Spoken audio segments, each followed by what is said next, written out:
Well, hey everyone, happy Thursday. Welcome to So What, the Marketing Analytics and Insights live show.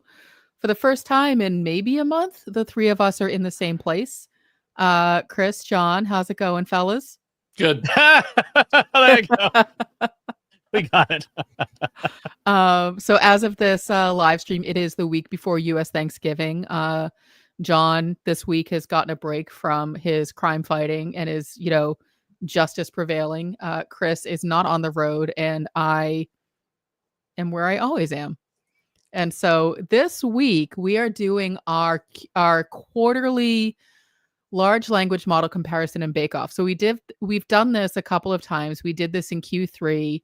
I know we also did this in Q4. Chris, what is the face, Chris? We have not actually done this in a year. We have In not. a year? We have the other. Yeah, we have not done this particular one in a really long time because we've always had other stuff like just jump in and say like this is a higher priority. Okay, so let me correct myself because I've just been actually'd. Well, actually, so we've done versions of this, but not this exact. Sorry, let me get it right. I want to get actually'd again. We've done versions of a large language model Bakeoff each quarter, but not actually this particular Bakeoff. The last time we did this actual particular Bakeoff was Q3 of 2023, but we have done smaller versions to compare the large language models. Did I get that correct, sir? Am I allowed to move forward? Carry on. Thank you. So today what we're going to be doing is looking at 6 different models: Copilot, Gemini, OpenAI, Claude, Mistral, and Meta's Llama. We have a series of tests that we're going to run each of these through. Chris has graciously started to put together a lot of this already, and John and I will be primarily responsible for color commentary, jokes, and judging. We do have a whole scoring sheet set up so we can share that with people post live stream so you can sort of see what each model is good at and where each model sort of falls down a bit. So Chris, actually, where would you like to start? Let's start with the scoring just so that we see what it is we're going to be doing. Remember that we've been talking about the 6 major use cases of generative AI for a while: generation, extraction, summarization, rewriting, classification, and question answering. So we have 2 tasks for each of these things. What Katie and John will be doing is they'll be looking at the output of each of the 6 models and awarding points. 2 points if the model did a good job. It returned factually true, complete, expected output. 1 point if it kind of did a half-baked job. It maybe did something, but it wasn't good enough for generally acceptable. And 0 points if it just totally hoses the task. These tasks are the same as the last run we did on this, which was Q3 of 2023. So, and we're keeping the exact same prompts. Ideally, I would have liked to have upgraded the prompts to be more sophisticated, but in some ways it's better if they are the same pretty naive prompts that we did more than a year ago, because it will show us how the models have progressed since that time. So let's get started.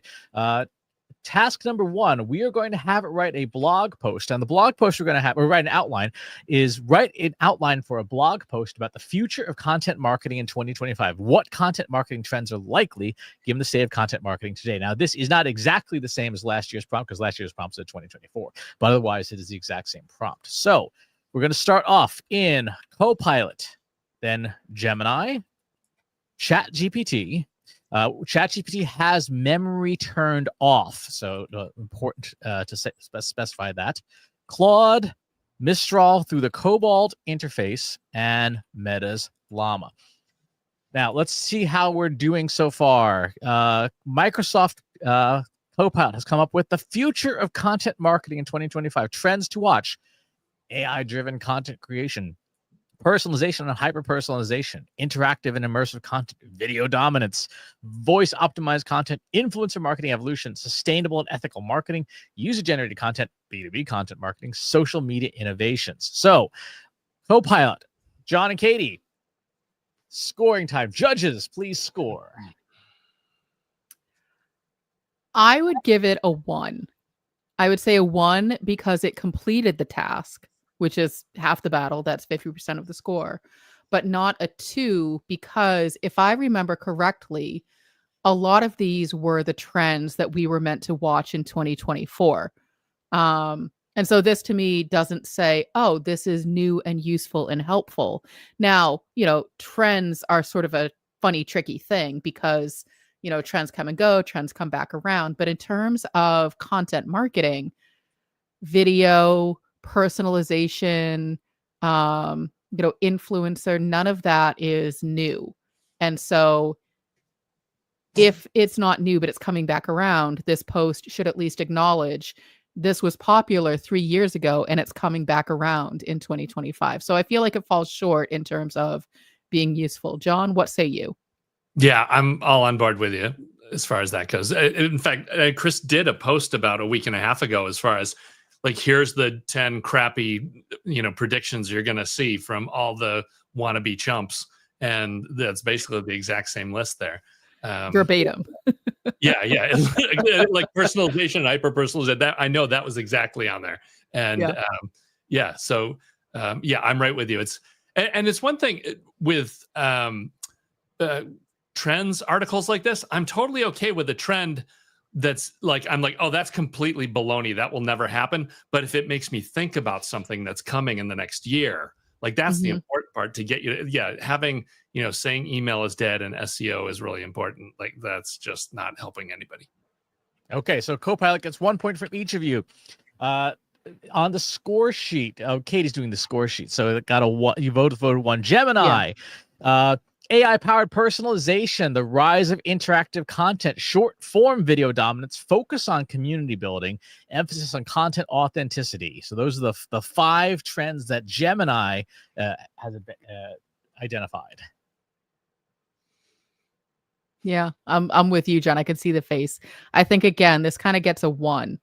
And again, trends are a tricky thing because trends don't have to be something net new. If you look at like fashion, for example, like the 80s are back, the 90s are back. But what is the new spin on something old? And again, none of this really gives me that. So it gets a 1 for completion, but it doesn't get the extra point for something that I can't find from Microsoft Copilot. Okay, let's go into ChatGPT. ChatGPT says, the current state of content marketing. So these are its ideas. The current state of content marketing, key trends, personalization at scale, voice search optimization, immersive content, AI-generated content, sustainable ethical storytelling, content communities, the role of data analytics, shifts in platform dynamics, such as social media fragmentation, and strategies for success.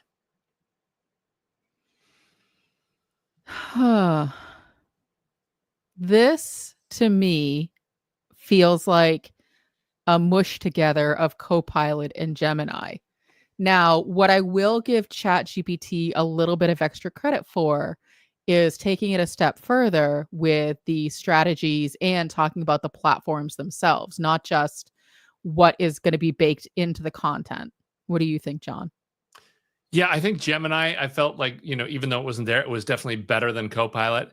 But from ChatGPT, I'm just getting a real word salad feel out of this thing. So what do you think? Are we on a 1 again?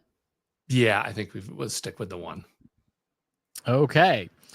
Let's look at Claude. Claude says, AI-enhanced content creation and personalization, interactive and immersive content experiences shift towards multimodal content and micro-experiences, privacy-first content strategy, community-centric content, short-form video evolution, content distribution changes, focus on content authenticity, and measurable content impact. So Claude has come up with 9 trends for 2025. I definitely see this one as the best yet. It's still not a 2, but no, I think again, it's a 1. It's a regurgitation of the exact same items that we got from the other 3 models. So I think this is also a 1. Okay. Let's look at Mistral. Mistral came up with the evolving consumer landscape, interactive and immersive content, artificial intelligence and automation, micro influencers and user-generated content, podcasting and voice marketing, sustainable purpose-driven marketing, blockchain and decentralized marketing, 5G and instant content delivery, privacy. So that's what Mistral came up with. I was going to say it's better, but then when it added blockchain, I was like, no. No. So again, it gets a 1 for completion. It doesn't get the extra point for something that's really well done. Mm-hmm. All right, and let's look at Meta. Meta's Llama came up with personalization and account-based marketing, video and interactive content, voice search optimization, sustainability and social responsibility, AI-generated content, virtual and augmented reality, data-driven storytelling, influencer marketing, evolution. Yeah, I think it's another solid one because it completed the task. And I think that this is actually a great place to start. That everyone gets a 1 across the board because yes, they completed the task. No, they did not write a piece of compelling and engaging content. And the thing that you say, Chris, as we talk about the 6 use cases of generative AI, generating content is the least best use of generative AI. And this is a great example of why, because every single model gave us something mediocre. And there was so much sameness. It might have been written a little bit differently.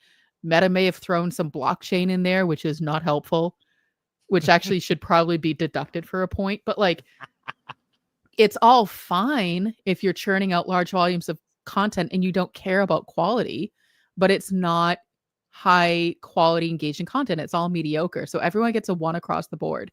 And I think that that's a good representation of what the models can do. Exactly. And also that was a crap prompt. We replicated from last year. Next one prompt, second generation, is we're going to write a list of recommendations for preventing COVID. And this is a factual correctness. We're looking for 3 things: the recommendation of masks, vaccination, and ventilation. So we're going to start new chats. We always start a new chat anytime we're doing this so that the previous conversation does not influence the current. We're going to go to each model and put in our questions, and we'll see what comes up with. Copilot, vaccinations, mask, and ventilation. So it comes up with all correct points here. Are there any points in here that are incorrect? So hand hygiene is technically not incorrect. It's a good thing to do. It doesn't help with COVID because COVID's an airborne disease. Well, I guess. However, it's not wrong. Well, I guess that's what I'm asking is, yes, you should wash your hands, and someone washing their hands is not going to suddenly, start spreading COVID. So I'm looking for hallucinations and information that is outright wrong. Yes, like rubbing molasses on your nose or something like that. So this one is technically correct. Okay, so would you give this a 2? I would give this a 2. It hits all 3 of the big ones: vaccination, ventilation, wearing a mask. Okay, and the 4th being incorrect information. Yeah, nothing woefully wrong. Yeah. Okay. All right, Gemini, vaccination, hygiene, masks, physical distancing. And it does have ventilation as a side note in there, but is not one of the major things to do. And is anything incorrect? Let's take a look here. Wrong? We're looking for ivermectin here. There's nothing that's factually incorrect here. Okay. So because ventilation wasn't listed as a recommendation, are you giving it a 1 or a 2? I would give this one a 1. Okay. So I don't think it emphasizes ventilation enough. Those are the big 3. Plus, like you said, the not factually wrong. Yeah. ChatGPT says, get vaccinated, wear a mask in high-risk situations, maintain good hygiene, practice respiratory effect, improve ventilation, masks, maintain physical distance, monitor symptoms, regular testing, limit contact, stay home if you're sick, stay informed, protect vulnerable individuals, travel safely, and boost your overall health. Again, there's nothing that Still is not ventilation. factually incorrect in here. And I appreciate the fact that ventilation made it into the top 5. Okay. So that gets a 2. All right. Let's look at Claude. Vaccination, hand hygiene, masks, ventilation, physical distancing, health monitoring, surface cleaning, immune system support. So those are all correct. There's nothing here that is horrendously wrong. What is not horrendously wrong? Oh, again, the whole washing your hands thing is it's number 2 on the list. I would put that like number 5. I also think people are gross. I think it should be number 1. Honestly. People You're are all gross. for Yes. propaganda. People are gross. Tell them to wash their hands. Don't give them a reason. Just tell them it has to be done. Fair enough. But yes, Claude got it. Okay. Did a good job. Let's look at Mistral. Vaccination, regular hand washings, distancing, wear a mask, avoid crowds and poor ventilation, cover coughs and sneezes, clean and disinfect your surfaces, get tested, and so on and so forth. Yeah, it covered all the bases. Nothing here that is incorrect. Okay. So Mistral got that one. And let's check on Meta. Vaccination and boosters. That's actually nice. The other ones mentioned their boosters, did they? Mm-mm. Oh, yeah, That's they the did. first- They mentioned it. They just didn't call it out in the subject line. Personal hygiene, social distancing, improved ventilation is in the home and work precautions, health monitoring, additional tips. Stay hydrated. High-risk individuals, stay informed. So again, they got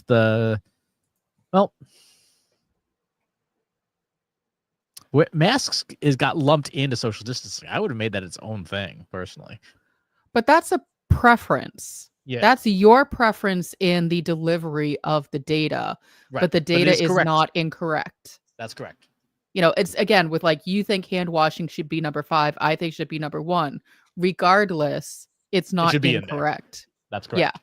So I think Okay. I think everyone except for Gemini gets a 2. Gemini gets a 1 for not mentioning ventilation, and everybody gets an extra point for not telling us to lick doorknobs.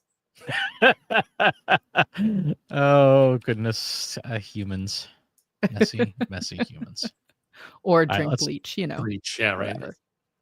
I mean, all right. So in terms of generation, which was the first category, Gemini is the weakest thus far. Everybody has a 3. Gemini has a 2. But what we've learned here is, in terms of content generation, every model is mediocre. In terms of grabbing accurate data, every model does a good job except for Gemini. But again, it comes down to what your use case is. So using large language models for content generation, probably not your best use case. Yep. Okay. Next task is extraction. We're going to say identify the company name and job title from this job URL. So let's go ahead and send it to Copilot, Gemini, ChatGPT, Claude, Cobalt, and Meta. Let's see. The Copilot, the company name is Virgin Media O2, and the title is UX Researcher, which is factually correct. O2 is the company. Okay. So that is correct. Gemini refuses. Well, way to go, Gemini. Which is really weird because that's not a paywalled site. That's Virgin Media's jobs site. So, okay. So that's Gemini can read URLs. Yeah, it can see the web. Okay. ChatGPT says UX research position at Virgin Media O2. And bonus, they actually do cite the source properly, which is even nicer. Claude says refusal. I can't read URLs. So is that a standard practice for Claude, or is that for Claude can't see the internet at all. Okay. Mistral says UX researcher at Virgin Media O2. So Mistral got it correct. Okay. And Meta says same thing and in a nice little table format too. Nice. Good job, everyone. Good job. Okay. Well, except for Gemini and Claude, who said no, thank you. I don't do yes. that. Talk to the tokenizer. I don't know. They don't have hands. So Talk to the megabyte. I feel like there should be a Family Feud Red X that we can hit, you know. Uh-huh.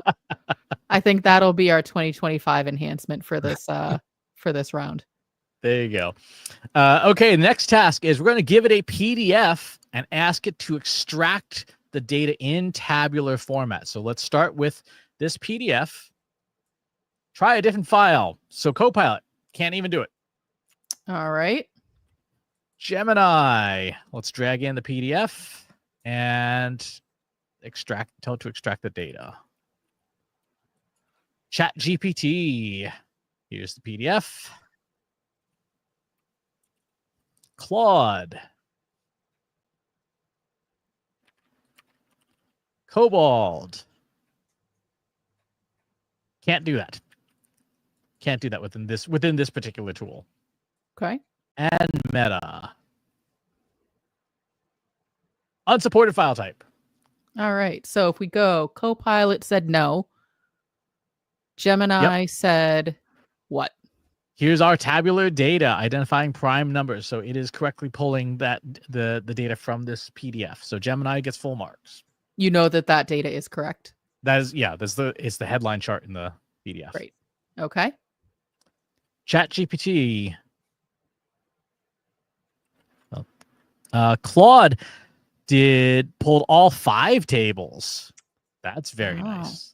That's a overachiever if I ever saw one. That is an overachiever right there. ChatGPT pulled the table. So it did a good job, and Meta refused. So what about Mistral? Mistral also can't do that in this interface. Okay. So zeros across the board there. All right. All right. We're starting to see a leader emerge, but we have a long way to go. We do. Everybody's game. All right. So we're now going to do a summary knowledge query.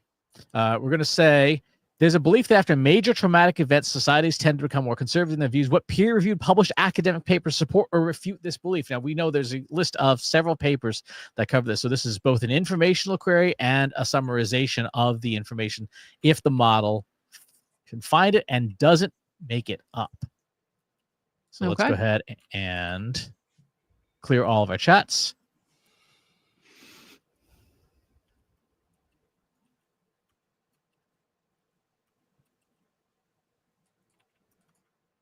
And I think with this one, it's going to be, again, 1 point for completion of the task, a full 2 points if the information is actually correct. Mm-hmm. Yep. So this one says, there are peer-reviewed academic papers here, a few notable ones.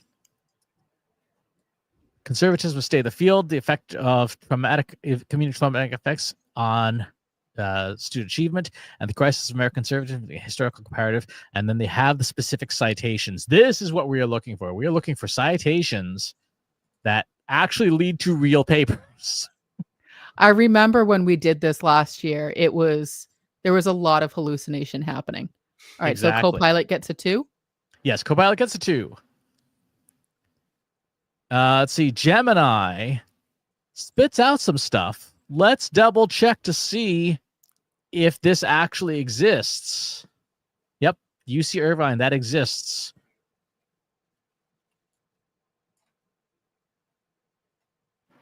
Hang on.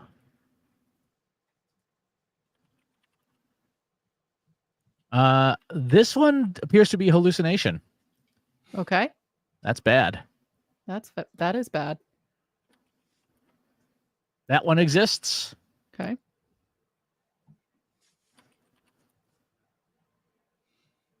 And that one exists. So Gemini had one here that does not exist.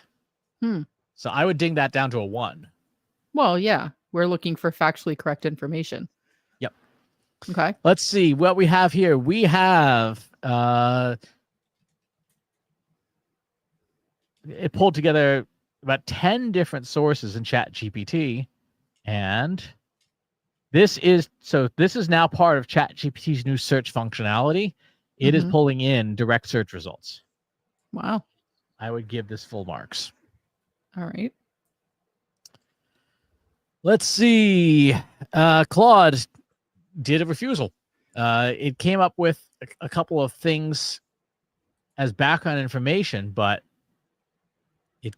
it did not give useful information. Let's see.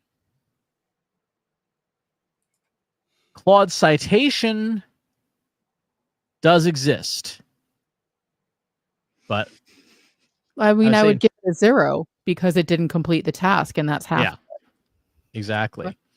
What do we got here? In Mistral. Okay, there, Mistral, that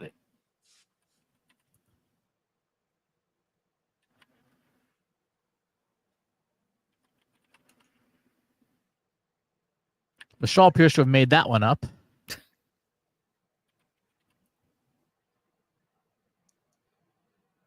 Yep.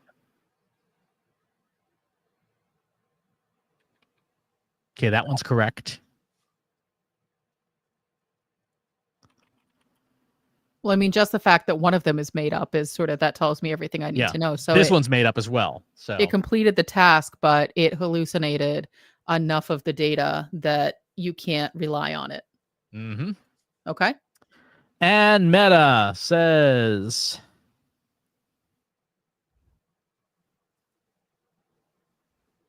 so Meta is pulling from Bing. It appears to have pulled like a couple of things, just it, and then it's just built the rest from its background knowledge. Yeah, that's not even really resources. That's just this is not what this did. So we asked for peer-reviewed, published academic papers.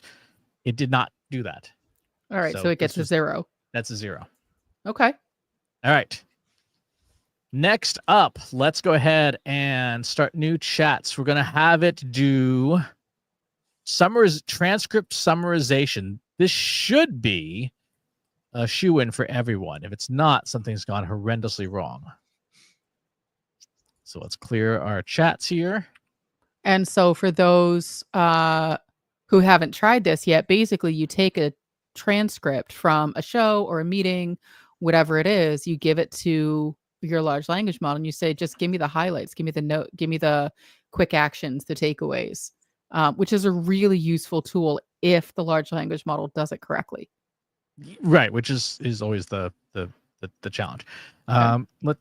I thought I had the transcript laid out here, but it is missing.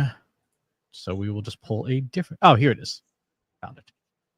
John, right, you stealing stuff off of Chris's machine again? Yeah, right. You do not disturb Demo Man. That's a software thing. Don't even breathe on anything. Okay, so our prompt is: you're an intelligence officer specializing in news analysis. Summarize the meeting notes by key points as a bullet list, then summarize action items by person. So we're going to feed this in to each model. And this is a fairly lengthy transcript. Copilot says, no, it's too long.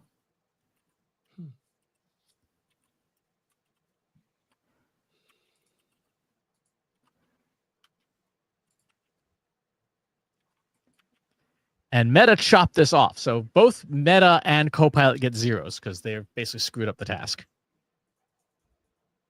Okay. Gemini, summary of meeting notes. AI adoption lags behind perception. Surveys on AI use. This is, by the way, we used a Trusted Sites podcast, the marketing lessons from marketing process B2B form as the transcript. Gotcha. Action items. So there's Chris and Katie. These are things we actually said in the show. So Gemini gets full marks. Oh, and I did some of those already. So go me. Good job. Good job. All right. So that's it. All right. ChatGPT says, here are the key points, insights from B2B forum, listening as market research, action items. Yep. LinkedIn blog posts. So this looks good. So ChatGPT gets full marks. All right. Claude comes up with AI adoption, event value proposition, industry trends. Yep. Same thing. Create your LinkedIn blog post and stuff. So tokenization misalignment. So good job, Claude. Mistral has done nothing. All right. Way to go. Oh no, Oh, here it wait, goes. it just took a really long time. By the way, for folks who are interested, Mistral is running locally. So behind the scenes, this is actually running on my computer. It's not in the cloud anywhere. And so one of the things that is going to be interesting this time versus the last time we did this particular bake-off, when we used a local model last time, it failed wildly bad on everything. Like it did a horrendous job. So this time, if it continues to do a horrendous job or not, that will be the one of the things I'm most curious about. All right, so we have action items, research vendors, problem identification, content strategy, community engagement, professional development. Both Chris and Katie are focused on the leveraging event for market research. Yep. So good job there, and Meta couldn't do it. They got through half of it. All right. Well, so that is our look at summarization. Okay. So next is rewriting. So let's start new chats. This one, the first rewriting task should be very simple. It is to rewrite an email in a professional tone of voice. And we have And I know exactly which one you're picking. It's your favorite one. No, it's a different one. Oh, curveball. Well, we wanted one that had even more profanity in it. You got a dun dun dun. Uh-huh.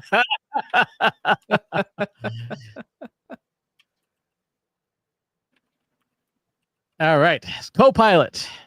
So the original email is rewrite this from Jack Sphere, CEO of Spherical Industries, to Lena Luthor, CEO of L Corp. Jack was being very mean. Wow. Jack's having a day. He's feeling all the big feelings. Exactly. He's using his entire emotional color wheel. All right. So here's Jack's response in Copilot. Okay. I hope this message finds you well. I am writing to express my concern regarding the recent decision. This decision was unexpected. As you know, we're counting, blah, blah, blah. Yeah, that's much less profanity laced and gets to the heart of it. So I would give it a 2. It did the job. It did not repeat any of the profanity. And also, well, no, I'll wait till the end because I have you probably know where. Yep, go ahead. Yeah, no, it's definitely that's a 2. It got the job done, and yeah, bonus points for the Justice League reference on there. Okay, Gemini. I'm writing to let you know to express my. I would greatly appreciate explanation for this unexpected turn of events. It's imperative to understand. I request an urgent meeting. I mean, if I got this, I'd be like, delete. But that's my own personal preference. Did it complete the task and did it rewrite it in a professional tone? Yes, it did. Personal preference aside, I would give it a 2. What about you, John? How about can you roll back to the prompt just because did it just say just rewrite or rewrite in a professional tone of voice? Yeah, I mean, at no point in there did it say it was pushing for a meeting. I mean, it kind of went too far. So that's a little weird to me. So we can give it a 1. I was going to say I'd go contrarian. I'd give it a 1. Yeah, I think it goes too far because it didn't just go professional. It became kind of a weird, pushy sales thing. I believe the term is aggressive. Yeah, it stayed aggressive, right? It didn't stay professional. Because that's too like no one would be like, "Hey, you just refused us a deal. I'm going to show up at your office tomorrow." You know, like that's weird. Well, some people would, and I've seen that happen, but that's for a different show. ChatGPT. I recently became aware. Contract represented. Please let me know if this opportunity, transparency, collaboration, report to me. This one seems a little more on the nose. Yeah, solid 2 there. That's okay. Right on the money. Okay. Claude. That's a concern. I would welcome the opportunity. Blah, blah, blah. Yeah, I think, again, it's a solid 2. It did the job. It's not overly aggressive. Now that you've pointed that out, now I'm looking for that, John. Yeah, it's weird that one's almost exactly the same as ChatGPT. Yeah. Okay. Mistral. Well, must admit, I'm quite disappointed and confused. I kindly request an explanation. This one feels a little more passive aggressive to me, like a little bit of microaggression-y. But it did the job, so it definitely gets a 1. Is it written as well as the other ones? No. Yeah, I would give it the 1. Yeah, because I don't know. I kindly request an explanation for this change in plan. That's definitely Yeah. PA. Okay. And Meta. I'm writing to express my surprise and disappointment. Unfortunately, we learned blah, blah, blah. I would appreciate clarification. Could we schedule a call? It's fine. Yeah, it's funny how it's the same deal of like, hey, I deserve a call on this, but it doesn't come across as weirdly aggressive. This one is a request. The other one's more of a demand. Yep. Okay. All right. Now, so, Kate, you want to add some color to that? I did, because what we haven't done in this bake-off, but we definitely should do, is the gender roles.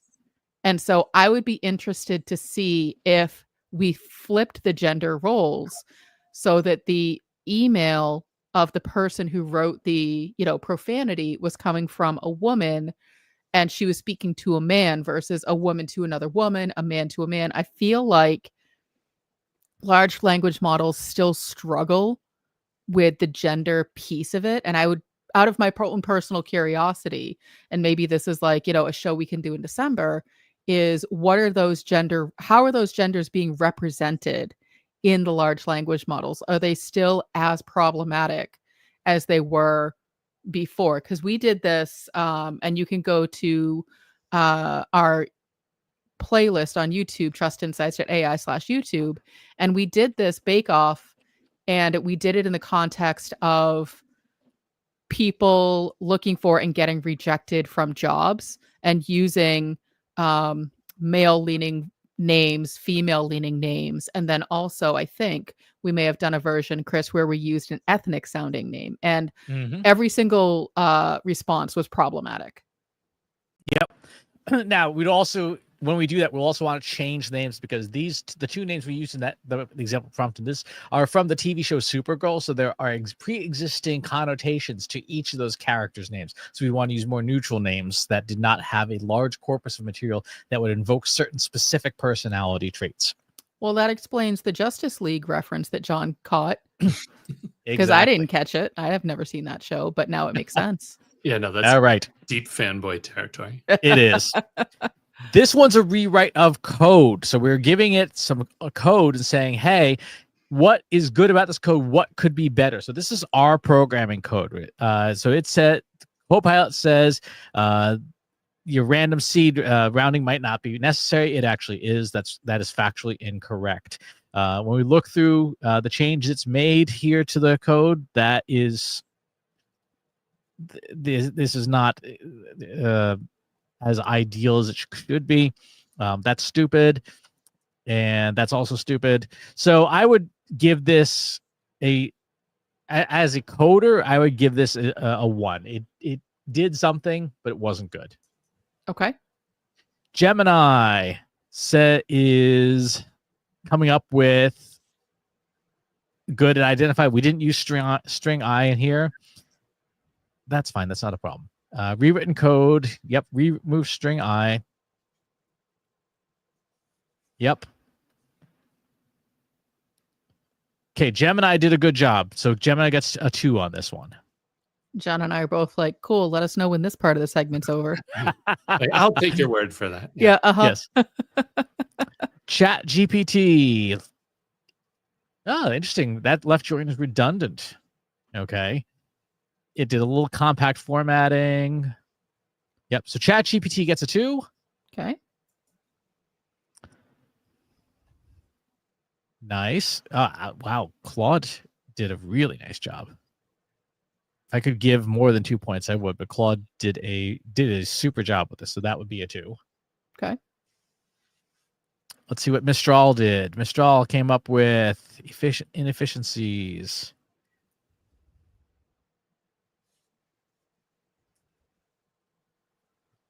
You didn't do anything. I mean, it didn't break anything, but it didn't really Why would you use sprintf? That's stupid. So I'll give it a 1. Okay. And Meta said, nope, can't do it. You get a 0, Meta. What about so Mistral got a 1. Mistral got a 1, and Meta got a Okay. 0. Claude got a 2, you said. Claude got a 2. Okay. And Meta got a 0. Okay. All right. So that is rewriting. That is rewriting. We have 4 tasks left. We do. All right. So the remaining tasks are now scoring personality traits. So we're going to do classification, and the classification is to try and understand the personality of an author. So we're going to feed this long blog post in and ask it for a big 5 personality analysis. Now, Katie, we'll be looking to you, especially since you have a background in psychology, as to whether or not it even knows what it's talking about.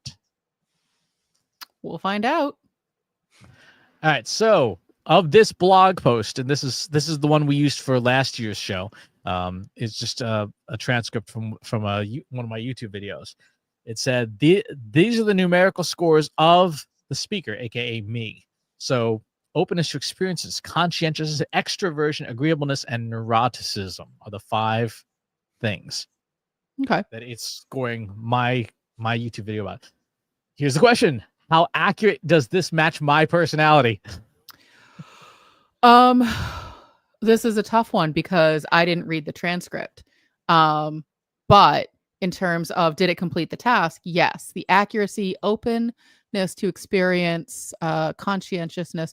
I mean, I think it did a fine job.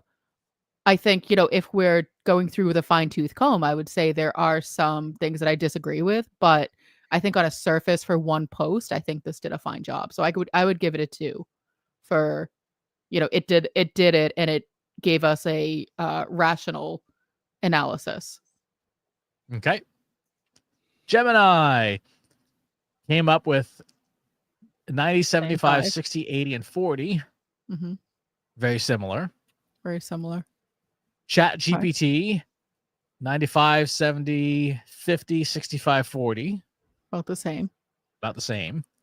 Claude came up with 85, 82, 65, 70, and 25. Slightly different numbers there.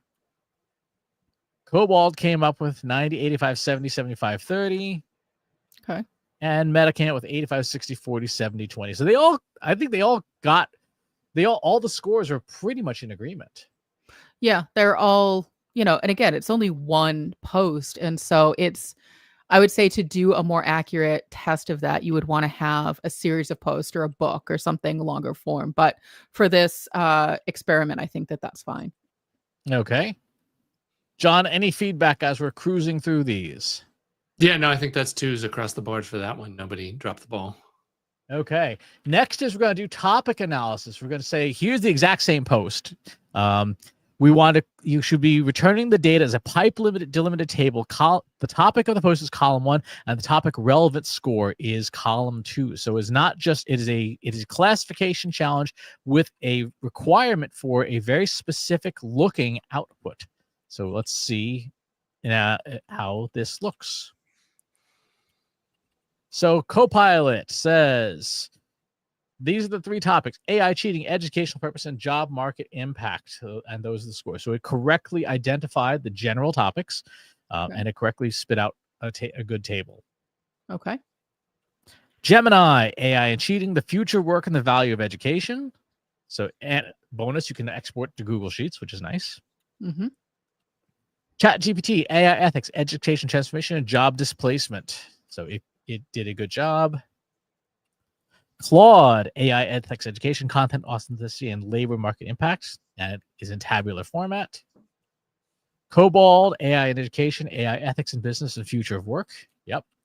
And Meta, AI ethics, education, impact, and future of the workforce. So all of them did a pretty good job on this round.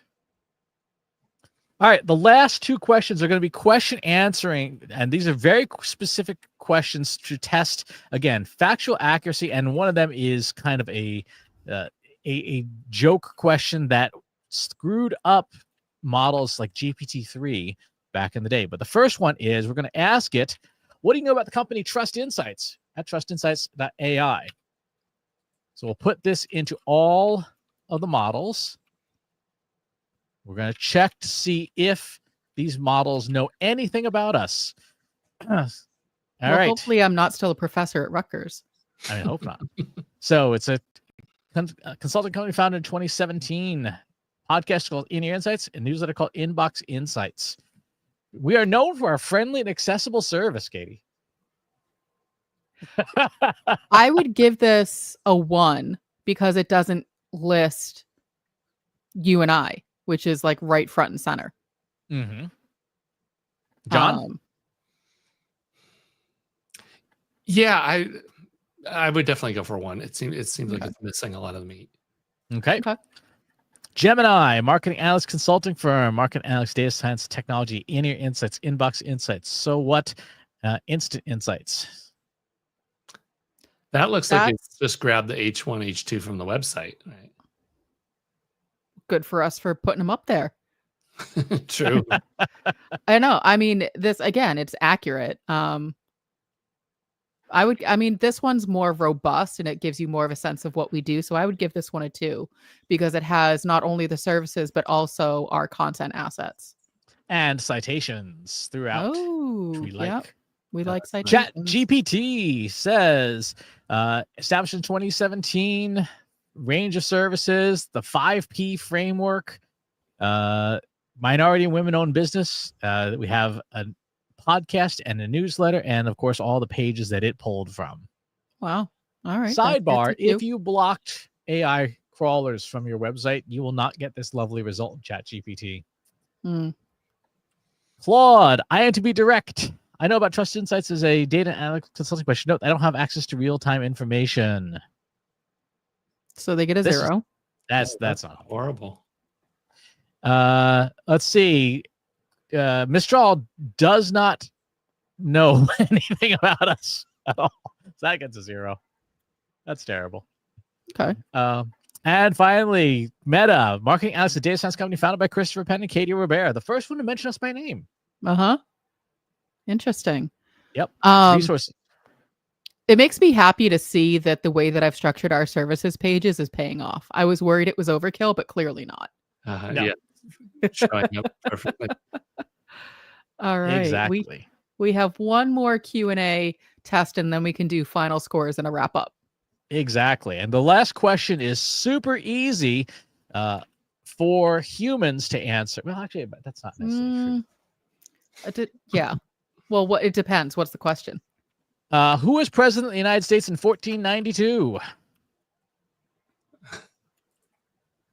This, in the old days, would take advantage of a weakness in the way models worked by association. And the answers in GPT-2 and 3 was Christopher Columbus. So, yeah. Copilot, correct. There was no president. Correct. There was no United States. So that's a 2. Gemini rejected it entirely. Wow. While I work on perfecting how I can discuss elections and politics. You know what? I'm going to give him 1. I'm going to give him a little bit of credit for that answer. That's a terrible answer. It is a terrible answer. However, I appreciate the honesty. No, I'll give it a 0. Yeah. Because it didn't complete the task at all. No. And refusal. A refusal, yeah. ChatGPT, correct. The United States did not exist, therefore there was no president. Claude, no president, because there is no United States. Mistral, no president, therefore no country. No country, no president.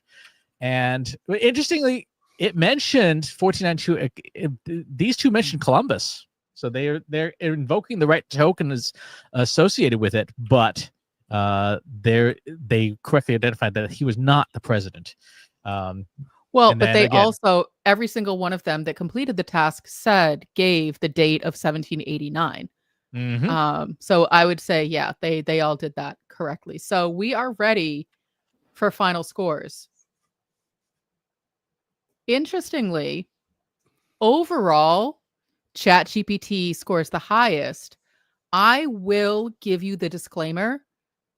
that it scores the lowest for how the majority of marketers are using the model. So don't look at this and go, oh, I can use ChatGPT and have it write my content. No, it scored the lowest in content writing, but the highest overall for everything else. Yep. Now, I want to point out something really fascinating. Mistral scored a 16, right? Mm-hmm. So it scored better than Mistral is the one running on my laptop. When we did this last year, we were using I want to say I think we were using Llama 2 at the time. We were running it back then, and look how big the gap was between cloud hosted and local hosted. There was no question. Local open models were kind of not helpful back then. This year, they're competitive with everything else. There's not a big difference. That is, to me, is a huge shock. Right. And I would say, aside from ChatGPT sort of dominating everything, the models themselves, there's not a lot of difference in overall utility of them. Where you want to get more specific is, what is it that you're trying to do? What is your use case for how you're using generative AI? And that's really going to be the differentiator. And so if you want to do extraction and summary and rewriting, probably don't use Llama, because that's what it's worst at. Whereas, Claude Sonnet is doing better at those things, where if you want to get citations, go to ChatGPT. So it really depends on your use case of why. And so these are the models overall, but definitely make sure you're digging into your specific purposes.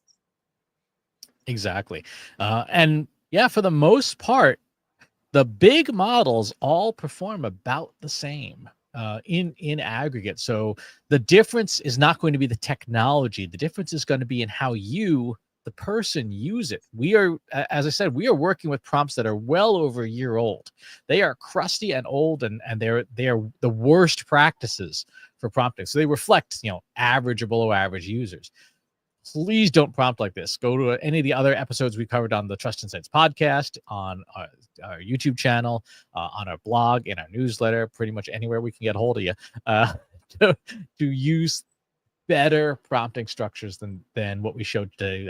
In fact, if you go to trustinsights.ai/rappel, you can get our Rappel prompting framework that will deliver phenomenally better results than anything you saw today. So that's that. But I would say, of the naive way to do prompting, which is what you see here, the models all did pretty comparably well. ChatGPT was the only one to actually complete all of the tasks, which is a big deal. John, final thoughts? ChatGPT for the win there. That's the big takeaway, the champ for this year. This year. In 12. Yep. So that's going to do it for this Bake-Off, and we will catch you all. There's no show next week because of the U.S. Thanksgiving holiday. So if you are observing that, please enjoy the turkey, and we'll be back the first week of December. Talk to you next time. Thanks for watching today. Be sure to subscribe to our show wherever you're watching it. For more resources and to learn more, check out the Trust Insights podcast at trustinsights.ai/TI podcast, and a weekly email newsletter at trustinsights.ai/newsletter. Got questions about what you saw in today's episode? Join our free Analytics for Marketers Slack group at trustinsights.ai/analytics for marketers. See you next time.